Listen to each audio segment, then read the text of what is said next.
Hi everybody, it's Tatiana, and I want to just do a short intro to let you know that Black lives still do and always will matter.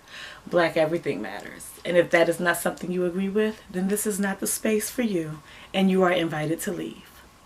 Hi everybody, it's Tatiana, and today I am doing a review, reviewing The Blacker the Berry by Wallace Thurman. I don't know how long I've had this book, but this book was written, I want to say, in the early 1900s, like early 1900s. And oh geez, man. The main character's name is Emmylou Brown, and she is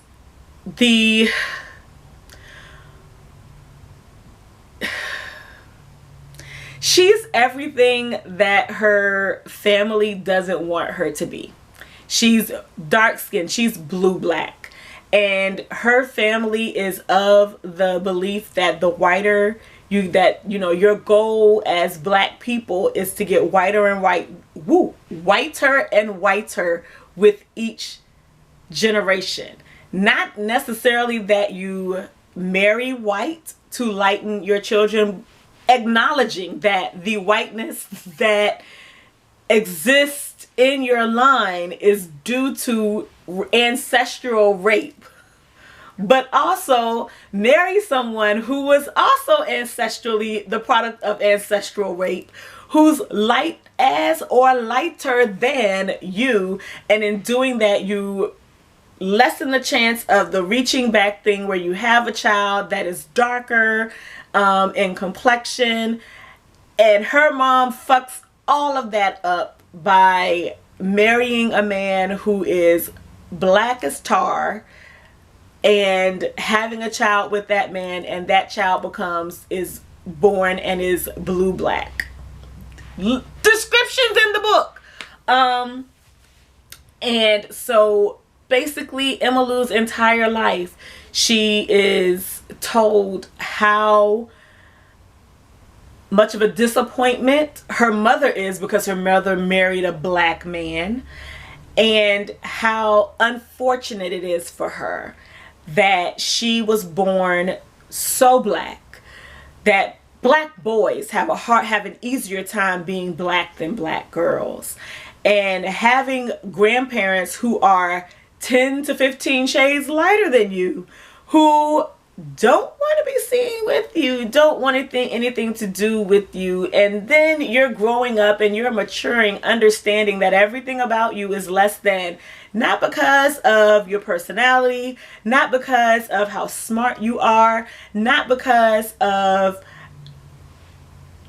how socially inept you may be, all because you're black. You're the only black student in your school. Not just skin tone black, racially black. You're the only black student in your school. And you stick out like a sore thumb because you're the only black student in your school. So wherever you are, while you're there, you feel like you're on display. And you're on display as being unacceptable to everyone in every situation that you're in. And basically in this story, what we see is how that fucks up somebody. There's no other way that I can put it. And in so much of what Emmylou goes through and what Emmylou puts herself through is her desire and hope to be accepted by anybody.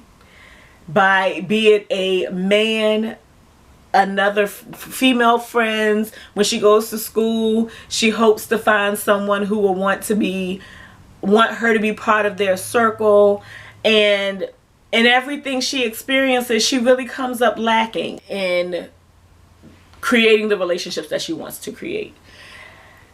And yeah, this book angered me. And it's being angry with Emmylou for decisions that she made, but also angry with her family for putting her and raising her to believe that this is all she was worth.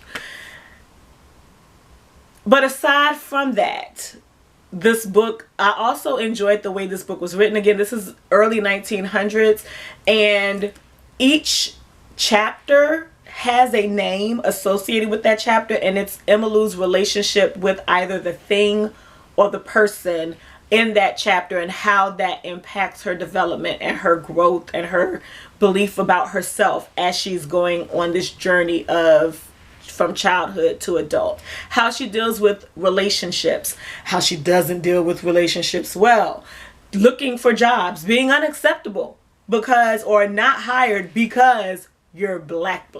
Like, and yes, these are things that were rampant. These are things that are still a thing now amongst the African American race. We're not talking about racism. We're talking about colorism and the effect of colorism on people who are your brothers and sisters as you are going through life. And so, yeah, this is definitely an important read. It was met with a lot of criticism when it was released because of the stupidity of Emma Lou, but I really read it as someone who has not had much experience in life and someone who is really trying to figure out where she fits in and who will allow her to fit in, and the compromises and concessions that we make when we feel like we're unacceptable to become acceptable to people and still not be accepted, or be accepted based on these terms. And then we have relationships with people, and not just sexual but friendship, acquaintance relationships with people who will accept us as we are, and we don't trust it because we've been fucked up so much in our lives by people who were supposed to give a shit about us that we don't trust the genuineness of people on the outside who don't have to give a shit about us when they are coming to us with genuine care for us as we are. So yeah, I thoroughly enjoyed this story. I would highly recommend it. I would recommend it to everybody. And I am grateful. I don't even remember who recommended this to me. I don't think it was Dee Dee. I don't remember who recommended this to me. Oh, it may have been Mickey. And she doesn't do videos anymore. It may have been Mickey who recommended this to me. Thoroughly enjoyed this for what it was. And as difficult of a read as it was damn good.